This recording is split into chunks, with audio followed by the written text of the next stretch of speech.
రాష్ట్రంలో population management విధానం అమలుపై ముఖ్యమంత్రి చంద్రబాబు నాయుడు సమీక్ష సమావేశాన్ని నిర్వహించారు. జనాభా నిర్వహణకు సంబంధించిన చర్యలపై అధికారులతో విస్తృతంగా చర్చించారు. జిల్లాల వారీగా ఫెర్టిలిటీ రేట్ల వివరాలను అధికారులు సమర్పించగా కడప జిల్లాలో అత్యధికంగా 1.99, విశాఖ జిల్లాలో అత్యల్పంగా 1.32గా టోటల్ ఫెర్టిలిటీ రేటు నమోదైనట్లు వెల్లడించారు. ప్రస్తుతం రాష్ట్ర సగటు టోటల్ ఫెర్టిలిటీ రేటు 1.5గా ఉందని అధికారులు తెలిపారు. దీనిని 2.1గా లక్ష్యానికి చేరుకునేలా సమగ్ర కార్యాచరణ రూపొందించాలని ముఖ్యమంత్రి అధికారులకు ఆదేశించారు. ఈ సమీక్ష సమావేశానికి వైద్య, ఆరోగ్య, ఆర్థిక, గ్రామీణాభివృద్ధి, కార్మిక, మహిళా శిశు సంక్షేమ శాఖ ఉన్నతాధికారులు హాజరయ్యారు. రాష్ట్రంలో పాపులేషన్ మేనేజ్మెంట్ విధానం అమలుపై ముఖ్యమంత్రి చంద్రబాబు నాయుడు సమీక్ష సమావేశాన్ని నిర్వహించారు. జనాభా నిర్వహణకు సంబంధించిన చర్యలపై అధికారులతో విస్తృతంగా చర్చించారు.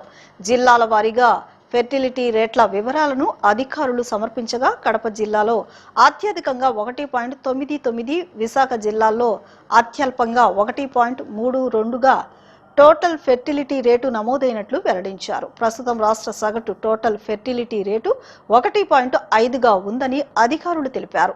దీనిని 2.1గా లక్ష్యానికి చేరుకునేలా సమగ్ర కార్యాచరణ రూపొందించాలని ముఖ్యమంత్రి అధికారులకు ఆదేశించారు. ఈ సమీక్ష సమావేశానికి వైద్య, ఆరోగ్య, ఆర్థిక, గ్రామీణాభివృద్ధి, కార్మిక, మహిళా శిశు సంక్షేమ శాఖ ఉన్నతాధికారులు హాజరయ్యారు. మాజీ ముఖ్యమంత్రి నాదెండ్ల భాస్కర్ రావు కన్నుమూశారు. గత కొంతకాలంగా అనారోగ్యంతో బాధపడుతున్న ఆయన హైదరాబాద్లోని కాంటినెంటల్ హాస్పిటల్లో చికిత్స పొందుతూ తుది శ్వాస విడిచారు. వయసు రీత్యా 90 సంవత్సరాలు ఉన్న ఆయన అనారోగ్యం కారణంగా గత 6 నెలల నుంచి అస్వస్థతకు గురయ్యారు. 20 రోజులుగా ఆసుపత్రిలో చికిత్స పొందుతున్న నాదెండ్ల ఆరోగ్యం మరింత క్షీణించడంతో కన్నుమూశారు. 1935 జూన్ 23న గుంటూరులో నాదెండ్ల భాస్కర్ రావు జన్మించారు. మాజీ ముఖ్యమంత్రి నాదెండ్ల భాస్కర్ రావు కన్నుమూశారు. గత కొంతకాలంగా అనారోగ్యంతో బాధపడుతున్న ఆయన హైదరాబాద్లోని కాంటినెంటల్ హాస్పిటల్లో చికిత్స పొందుతూ తుది శ్వాస విడిచారు.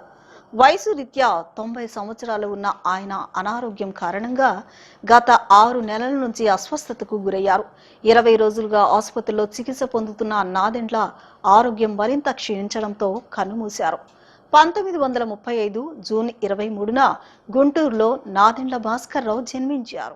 సమాజాన్ని మార్చడం కంటే చెడగొట్టకుండా కాపాడడం గొప్ప పని అని సెంట్రల్ ఎమ్మెల్యే బోండా ఉమా తెలిపారు. చిన్నప్పటి నుంచే పర్యావరణంపై అవగాహన అవసరమని, ప్లాస్టిక్ వినియోగం తగ్గించడం ప్రతి ఒక్కరి బాధ్యతని ఆయన పేర్కొన్నారు. బిషప్ అజరియా స్కూల్లో వరల్డ్ ఎర్త్ డే సందర్భంగా కారుణ్య హెల్పింగ్ హ్యాండ్స్ ఫౌండేషన్ ఆధ్వర్యంలో విద్యార్థులతో అవగాహన ర్యాలీతో పాటు కాటన్ బ్యాగుల పంపిణీ కార్యక్రమం ఘనంగా నిర్వహించారు. ఈ కార్యక్రమానికి ముఖ్య అతిథిగా సెంట్రల్ ఎమ్మెల్యే బోండా ఉమా హాజరై విద్యార్థులతో కలిసి ర్యాలీని ప్రారంభించారు. ఈ సందర్భంగా ఆయన మాట్లాడుతూ పర్యావరణ పరిరక్షణ ప్రతి పౌరుడి కర్తవ్యమని, భవిష్యత్ తరాలకు స్వచ్ఛమైన, ఆరోగ్యకరమైన వాతావరణాన్ని అందించాలంటే ఇప్పటి నుంచే ప్లాస్టిక్ వినియోగాన్ని తగ్గించాల్సిన అవసరం ఉందన్నారు. దేశవ్యాప్తంగా ప్లాస్టిక్ నిర్మూలన దిశగా ప్రధానమంత్రి నరేంద్ర మోదీ, రాష్ట్రంలో ముఖ్యమంత్రి నారా చంద్రబాబు నాయుడు పలు చర్యలు తీసుకుంటున్నారని, అయితే ఈ లక్ష్య సాధనలో ప్రజలు, వ్యాపారస్తులు కూడా సమానంగా బాధ్యత వహించాలన్నారు. సే నో టు ప్లాస్టిక్ నినాదంతో కారుణ్య హెల్పింగ్ హ్యాండ్స్ ఫౌండేషన్ చేపట్టిన ఈ కార్యక్రమం ఉద్యమ స్ఫూర్తితో కొనసాగుతుండడం అభినందనీయమన్నారు. పాఠశాలల స్థాయిలోనే విద్యార్థుల్లో చైతన్యం కల్పిస్తూ కాటన్ మరియు గన్నీ బ్యాగులను ఉచితంగా పంపిణీ చేయడం సమాజానికి ఆదర్శంగా నిలుస్తుందని చెప్పారు. భవిష్యత్తులో ఈ కార్యక్రమాన్ని ప్రతి ఇంటికి, ప్రతి పాఠశాలకు విస్తరించి సెంట్రల్ నియోజకవర్గాన్ని ప్లాస్టిక్ రహిత ప్రాంతంగా తీర్చిదిద్దే దిశగా కృషి సాగుతుందని తెలిపారు.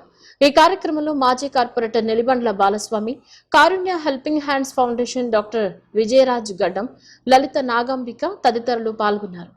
రాష్ట్రంలో కానీ దేశంలో కానీ పర్యావరణాన్ని కాపాడుకునే విధంగా బాల్యం నుంచే మనం పిల్లలకి చైతన్యవంతులు చేయటం అందరూ కూడా అవసరం. ఎందుకంటే వాళ్ళు విజయవాడ చూస్తున్నాం, గత ఎన్నో సంవత్సరాలు ఇక్కడ పుట్టాం, ఇక్కడ పెరిగాం, ఎండలు మండిపోతూ ఉన్నాయి.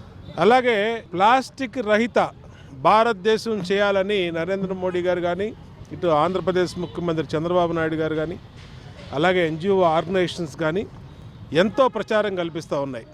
దాన్ని అమలు చేయాల్సిన బాధ్యత ప్రజల మీద ఉంది, వ్యాపారస్తుల మీద కూడా ఉంది. వ్యాపారస్తులకి గవర్నమెంట్ నుంచి మరి ఏదైతే ప్లాస్టిక్ నిషేధిత బ్యాగులు అమ్ముతూ ఉన్నారో వాళ్ళ మీద ఫైన్లు కూడా పెట్టాం, అన్ని రకాలుగా కంట్రోల్ చేస్తూ ఉన్నాం. కానీ కొన్ని చోట్ల అది అమ్ముతూనే ఉన్నారు, కొన్ని చోట్ల కేసులు పెట్టి వాళ్ళ మీద యాక్షన్ కూడా తీసుకుంటూ ఉన్నాం. ఇటువంటి తరుణంలో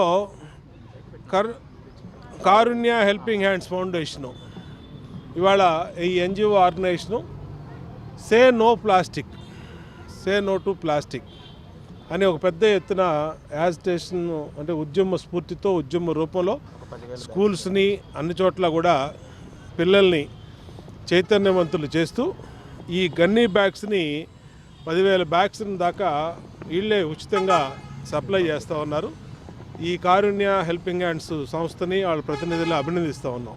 ఒక మంచి కార్యక్రమాన్ని కారుణ్య హెల్పింగ్ హ్యాండ్స్ వారి ఆధ్వర్యంలో నిర్వహించడం జరిగింది. ప్లాస్టిక్ వాడకాలను నిషేధిద్దాం, జూట్ బ్యాగుల వాడకాన్ని అమలు చేద్దాం అనే నినాదంతో నో ప్లాస్టిక్ టు యూస్ అనే ఒక మంచి కొటేషన్తో ఈరోజు కారుణ్య హెల్పింగ్ హ్యాండ్స్ వారి ఆధ్వర్యంలో మరి ఈ మంచి కార్యక్రమాన్ని వరల్డ్ ఎర్త్ డే సందర్భంగా ఈ కార్యక్రమాన్ని చేపట్టినటువంటి కారుణ్య హెల్పింగ్ హ్యాండ్స్ వాళ్ళకి ముందుగా హృదయపూర్వకంగా అభినందనలు తెలియజేసుకుంటూ మరి ప్లాస్టిక్ వల్ల వాడకాల వల్ల జరిగే వ్యర్థాలను మరి అలాగే దానివల్ల జరిగే అనర్థాలను వివరిస్తూ పబ్లిక్కి ఈరోజు మన శాసనసభ్యులు స్థానిక శాసనసభ్యులు బోండా ఉమేశ్వరరావు గారి చేతుల మీదుగా ఈరోజు మరి 10,000 జూట్ బ్యాగులు పబ్లిక్కి స్టూడెంట్స్కి పంచే కార్యక్రమాన్ని ప్రారంభించడం జరిగింది. ఈ కార్యక్రమంలో మరి బిషప్ అజరయ్య స్కూల్లో చిన్నారుల ఆధ్వర్యంలో ముందుగా ఈ 10,000 బ్యాగుల పంపిణీ కార్యక్రమాన్ని స్కూల్లో ముందుగా ప్రారంభించి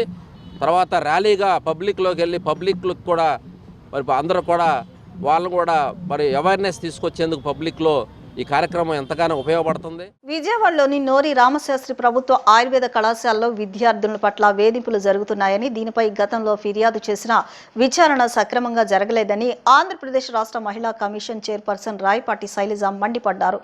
పోస్ట్ చట్టం ప్రకారం కమిటీలో ఉండాల్సిన బయట సభ్యులు ఎవరూ లేరని, కేవలం అంతర్గత సిబ్బందితోనే విచారణ జరిపించి ఆ ఫిర్యాదులు నిరాధారమని కొట్టివేయడంపై ఆమె అసహనం వ్యక్తం చేశారు. బాధ్యులైన వారిని అదే క్యాంపస్లో కొనసాగిస్తే విద్యార్థులకు న్యాయంపై నమ్మకం పోతుందని, అందుకే దీనిపై సమగ్ర నివేదికను ప్రభుత్వానికి సమర్పించి నిందితులపై కఠిన చర్యలు తీసుకుంటామని ఆమె హామీ ఇచ్చారు. విజయవాడలోని నోరి రామశాస్త్రి ప్రభుత్వ ఆయుర్వేద కళాశాలలో జరిగిన వేధింపుల ఘటనపై ఆంధ్రప్రదేశ్ రాష్ట్ర మహిళా కమిషన్ చైర్పర్సన్ రాయపాటి శైలజ స్పందించారు. ఈ ఘటనపై విచారణ నిమిత్తం ఆమె బుధవారం కళాశాలను సందర్శించి బాధితులు, ఇతర విద్యార్థులతో మాట్లాడారు. ఈ సందర్భంగా ఆమె మాట్లాడుతూ కళాశాలలో విద్యార్థుల పట్ల వేధింపులు జరుగుతున్నాయని, దీనిపై గతంలో ఫిర్యాదు చేసినా విచారణ సక్రమంగా జరగలేదని, తమకు మెయిల్ ద్వారా ఫిర్యాదు అందినట్లు తెలిపారు. ముఖ్యంగా పరీక్షల సమయంలో ఫిర్యాదు చేసిన విద్యార్థులను ఫ్యాకల్టీ భయపెడుతున్నారని, ఒత్తిడికి గురి చేస్తున్నారని ఆమె ఆవేదన వ్యక్తం చేశారు.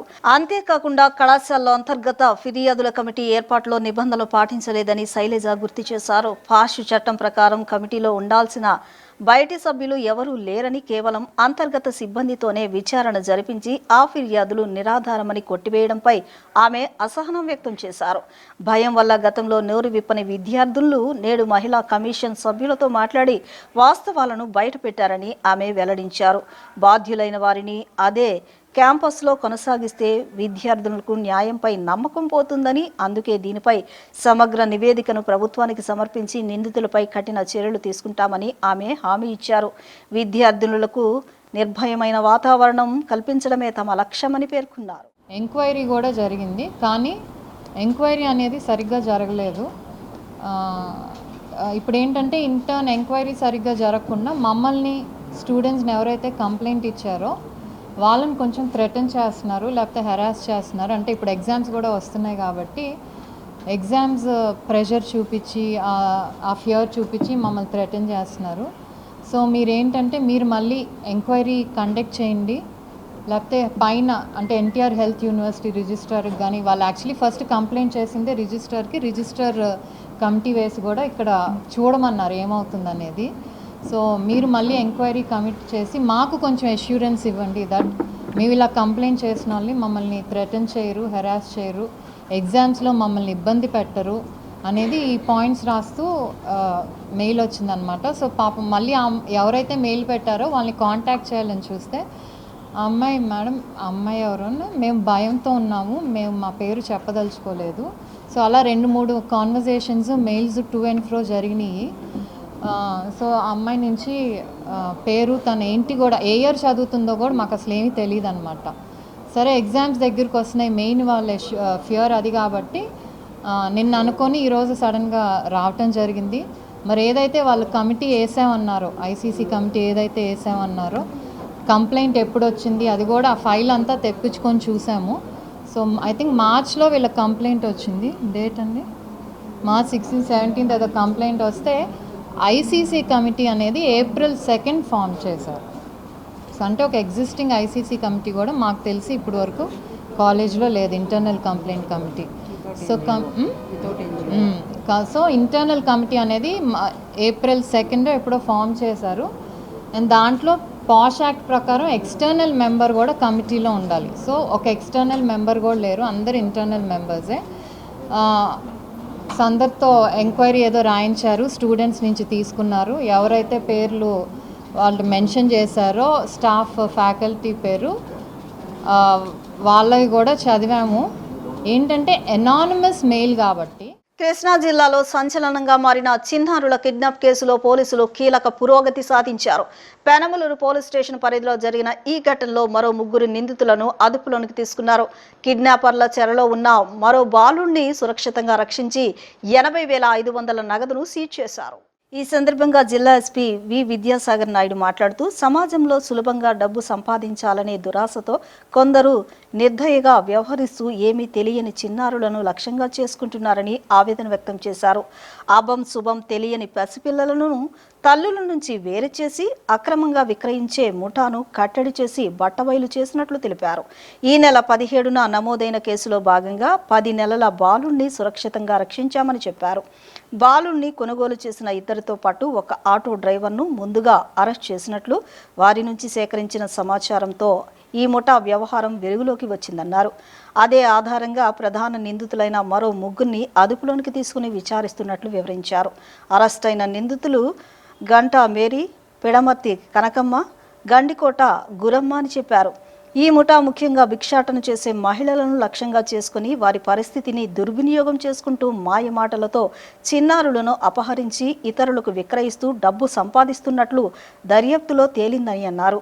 ఇలాంటి నేరాలపై పోలీసులు కఠినంగా వ్యవహరిస్తారని, ప్రజలు కూడా అప్రమత్తంగా ఉండి అనుమానాస్పద కార్యకలాపాలపై వెంటనే పోలీసులకు సమాచారం అందించాలని ఎస్పీ విజ్ఞప్తి చేశారు. ఈ కేసులో మరింత లోతైన దర్యాప్తు కొనసాగుతుందని వివరించారు.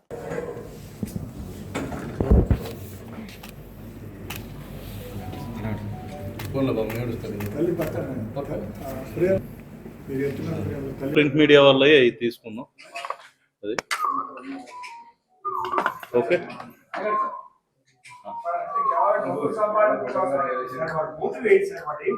మోటివ్ ఏం లేదండి, ఈజీ మనీ. ఆర్థిక ఇబ్బందులు ఉన్నాయి. ఈ కేసులో పెనమలూరు టీం బాగా పనిచేయడం వల్ల రెండో బాబు కూడా దొరికాడు.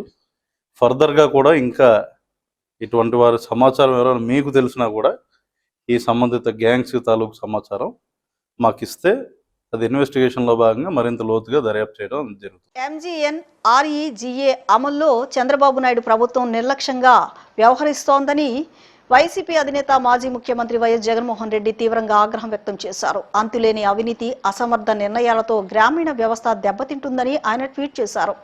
ప్రజా సమస్యలను పట్టించుకోకుండా ప్రభుత్వం వ్యవహరిస్తోందని మండిపడ్డారు. MGNREGA గ్రామీణ ఆర్థిక వ్యవస్థకు ఎంతో కీలకమని, దీని ద్వారా గ్రామీణ ప్రాంతాల్లో ఉపాధి అవకాశాలు పెరిగి పల్లె ప్రజలకు ఆదాయం లభిస్తుందని జగన్ తెలిపారు. గతంలో ఈ పథకాన్ని అత్యుత్తమంగా అమలు చేసిన రాష్ట్రాల్లో ఆంధ్రప్రదేశ్ ఒకటిగా నిలిచిందని చెప్పారు. అయితే టీడీపీ కూటమి ప్రభుత్వం అధికారంలోకి వచ్చిన తర్వాత గత 2 ఏళ్లలో ఈ పథకం అమల్లో రాష్ట్రం పూర్తిగా వెనుకబడిపోయిందని ఆయన విమర్శించారు. MGNREGA అమల్లో చంద్రబాబు నాయుడు ప్రభుత్వం నిర్లక్ష్యంగా వ్యవహరిస్తోందని వైసీపీ అధినేత మాజీ ముఖ్యమంత్రి వైఎస్ జగన్మోహన్ రెడ్డి తీవ్రంగా ఆగ్రహం వ్యక్తం చేశారు. అంతులేని అవినీతి, అసమర్థ నిర్ణయాలతో గ్రామీణ వ్యవస్థ దెబ్బతింటుందని ఆయన ట్వీట్ చేశారు. ప్రజా సమస్యలను పట్టించుకోకుండా ప్రభుత్వం వ్యవహరిస్తోందని మండిపడ్డారు. MGNREGA గ్రామీణ ఆర్థిక వ్యవస్థకు ఎంతో కీలకమని, దీని ద్వారా గ్రామీణ ప్రాంతాల్లో ఉపాధి అవకాశాలు పెరిగి పల్లె ప్రజలకు ఆదాయం లభిస్తుందని జగన్ తెలిపారు. గతంలో ఈ పథకాన్ని అత్యుత్తమంగా అమలు చేసిన రాష్ట్రాల్లో ఆంధ్రప్రదేశ్ ఒకటిగా నిలిచిందని చెప్పారు. అయితే టీడీపీ కూటమి ప్రభుత్వం అధికారంలోకి వచ్చిన తర్వాత గత 2 ఏళ్లలో ఈ పథకం అమల్లో రాష్ట్రం పూర్తిగా వెనుకబడిపోయిందని ఆయన విమర్శించారు. ప్రజలందరికీ మంచి చేయడమే కూటమి ప్రభుత్వ విధానమని గుడివాడ ఎమ్మెల్యే వెనిగండ్ల రాము అన్నారు. అభివృద్ధిలో రాజకీయాలు ఉండవని ఆయన స్పష్టం చేశారు. గుడివాడ పట్టణంలో జరుగుతున్న కీలక అభివృద్ధి పనులను ఎమ్మెల్యే వెనిగండ్ల రాము క్షేత్రస్థాయిలో పరిశీలించారు. ప్రధానంగా రైల్వే గేట్లపై ఫ్లైఓవర్ బ్రిడ్జి, మున్సిపల్ పార్కు నిర్మాణ పనులు, రోడ్ల అభివృద్ధి పనుల ప్రోగ్రెస్ ను అధికారులతో కలిసి సమీక్షించారు. అభివృద్ధి పనులకు ఆటంకం లేకుండా పూర్తి నాణ్యతతో నిర్ణీత సమయం కల్లా పూర్తి చేయాలని కాంట్రాక్టర్లను ఎమ్మెల్యే రాము ఆదేశించారు. సమస్యలు తలెత్తితే నా దృష్టికి తీసుకురావాలని అధికారులకు ఆయన స్పష్టం చేశారు. ఈ సందర్భంగా ఎమ్మెల్యే రాము మాట్లాడుతూ అన్ని అనుమతుల తర్వాత రైల్వే గేట్ల వద్ద ఫ్లైఓవర్ నిర్మాణ పనులు ప్రారంభించినట్లు తెలిపారు. బ్రిడ్జి నిర్మాణ పనులు సమయానికి జరిగిన గేట్ల వద్ద రైల్వే శాఖ సాంకేతిక విభాగాల అనుమతుల కారణంగా ముందుకు సాగలేదని అన్నారు. అక్టోబర్ నాటికి మచిలీపట్నం బైపాస్ రోడ్ల వైపు నిర్మాణ పనులు పూర్తవుతాయని వెల్లడించిన ఎమ్మెల్యే రాము అప్పటికల్లా సర్వీస్ రోడ్లను కూడా నిర్మిస్తామని, బ్రిడ్జి నిర్మాణం పూర్తయిన వైపు రాకపోకలకు అనుమతించే అవకాశం ఉంటుందని తెలిపారు. బ్రిడ్జి నిర్మాణ పనులు పూర్తయితే ట్రాఫిక్ సమస్యకు శాశ్వత పరిష్కారం లభిస్తుందని అన్నారు. Walking track, children's play area, open gym, పచ్చదనం అన్నీ ఉండేలా చేసిన డిజైన్లతో 1.17 కోట్లతో పార్కును అభివృద్ధి చేసినట్లు ఎమ్మెల్యే రాము తెలిపారు. అభివృద్ధి పనులన్నీ పారదర్శకంగా నాణ్యతతో జరిగేలా చర్యలు తీసుకుంటున్నట్లు తెలిపారు. ప్రతి 15 రోజులకు ఒకసారి స్వయంగా అభివృద్ధి పనులు పరిశీలిస్తున్నామని, ప్రజలు కూడా తమ వంతు సహకారం అందించాలని విజ్ఞప్తి చేశారు.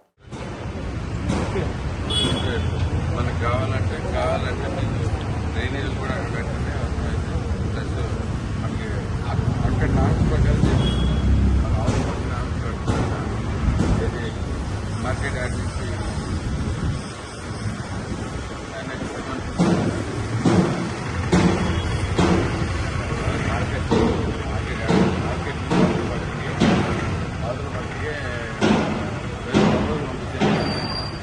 ఆ నాన్ కూడా యాడ్ బీటీ చేస్తారు. మనకు డ్రైనేజ్ ఇష్యూ ఉంటే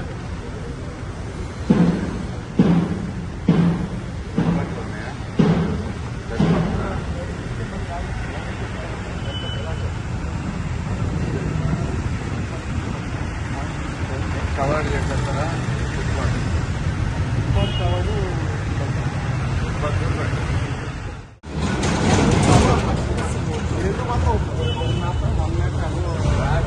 అటుపక్క ఆ రోడ్డు నుంచి ఆపేసారు.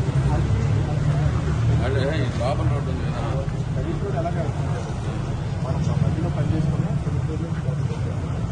మీరు అడిగేది ఇదేం పక్కండి అదేం పక్క కట్టి ఒకటే ఉంటున్నాం, లేదంటే 2-3 కష్టాలు అయిపోతాయి. ప్లానింగ్ లేకుండా మీకు కుదిరినట్టు మీరు ఆపరేషన్లో తీసుకుంటే అవ్వదండి. మా ఇంటికి ప్లానింగ్ అట్లీస్ట్ మాకు కష్టాలు తీసుకోవాలని ప్లానింగ్ చేసుకుంటే మాకు ఓకే సరే అండి. మీరు అప్పుడు చెప్పారు నాకు, మళ్ళీ ఇప్పుడేమో ఏం గుర్తులేనట్టు కూర్చున్నారు. ఫస్ట్లోనే చెప్పారు నాకు.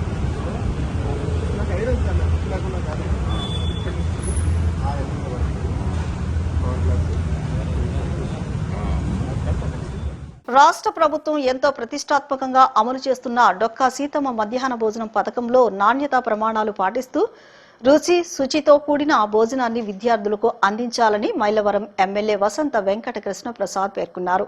మధ్యాహ్న భోజనాన్ని ప్రభుత్వ లక్ష్యాల మేరకు అత్యంత పగడ్బందీగా అమలు చేయాలని ఎమ్మెల్యే కృష్ణ ప్రసాద్ ఆదేశించారు. అనుకుంటే సాధించలేనిది ఏదీ లేదని, చిన్నారులు కష్టపడి చదువుకొని మంచి ఫలితాలు సాధించాలని ఆయన ఆకాంక్షించారు. మైలవరం దేవుని చెరువులో ఎంపీపీ పాఠశాలను స్థానిక ఎమ్మెల్యే వసంత కృష్ణ ప్రసాద్ ఆకస్మికంగా తనిఖీ చేశారు. మధ్యాహ్న భోజన పథకాన్ని ఆయన పరిశీలించారు. స్థానిక నేతలకు సమాచారం లేకుండా లోనికి ఎవరిని రానికుండా నేరుగా భోజనం చేస్తున్న విద్యార్థుల దగ్గరికి వెళ్లిపోయారు.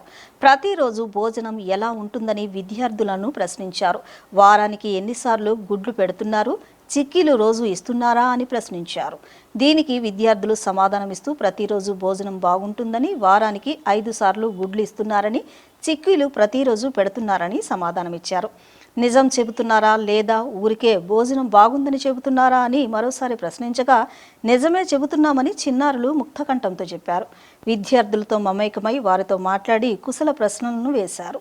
2 బాలికలు తండ్రి ఆదరణ లేకుండా దూరంగా ఉంటున్న వైనాన్ని గుర్తించి వారి వివరాలు నోట్ చేసుకుని వ్యక్తిగత సిబ్బందిని ఆదేశించారు. వారికి చేయూతనివ్వాలని నిర్ణయించారు. విద్యార్థుల హాజరు పట్టికను పరిశీలించారు. 25% మంది విద్యార్థులు హాజరు కాలేదన్న విషయాన్ని గుర్తించి ఎందుకు హాజరు కాలేదని ప్రశ్నించారు. ప్రస్తుతం పరీక్షలు జరుగుతున్నందున విద్యార్థుల హాజరు శాతం తక్కువగా ఉందని ఉపాధ్యాయులు సమాధానమిచ్చారు.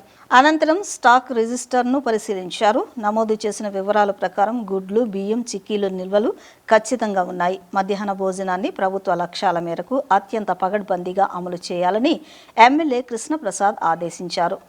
అనుకుంటే సాధించలేనిది ఏదీ లేదని, చిన్నారులు కష్టపడి చదువుకొని మంచి ఫలితాలు సాధించాలని ఆయన ఆకాంక్షించారు. నాన్న చేస్తాడు ఇక్కడ ఈ ఊరు అనేది మైలవరమేనా?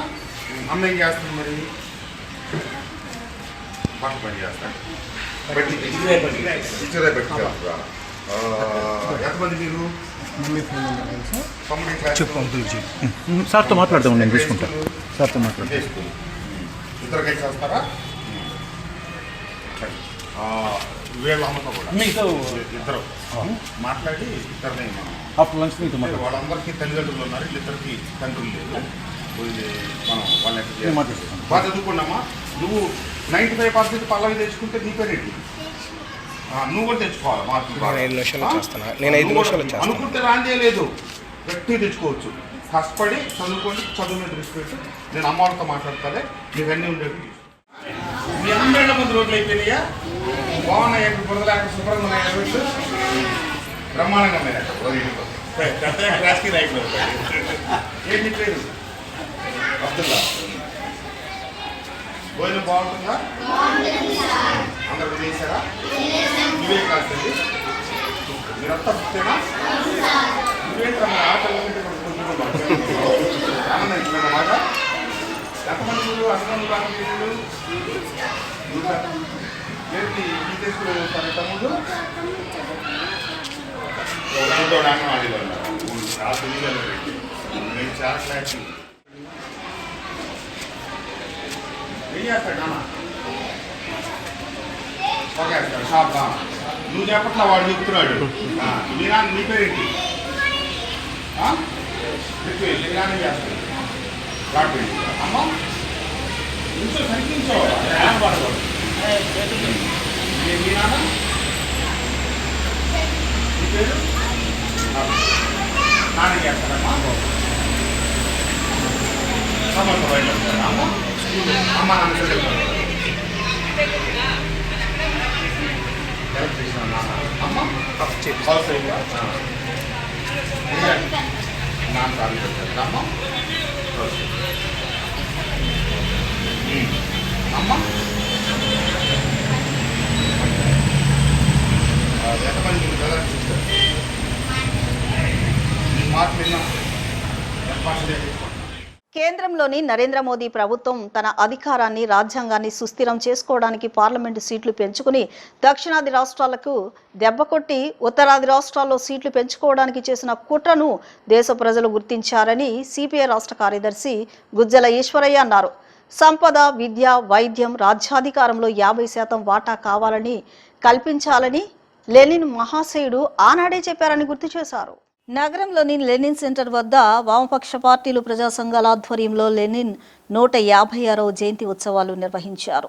సిపిఐ, సిపిఎం, ప్రజా సంఘాల ప్రతినిధులు కలిసి లెనిన్ విగ్రహానికి పూలమాలలు వేసి నివాళులర్పించారు. అనంతరం సిపిఐ రాష్ట్ర కార్యదర్శి గుజ్జల ఈశ్వరయ్య మాట్లాడుతూ లెనిన్ పెట్టుబడిదారీ అత్యున్నత దశ అని సామ్రాజ్యవాదమని 110 సంవత్సరాల క్రితం ఆయన బోధన చేశారో అది ఈరోజు ప్రపంచవ్యాప్తంగా కొనసాగుతున్న దుర్మార్గాన్ని చూస్తే అర్థమవుతుందని అన్నారు.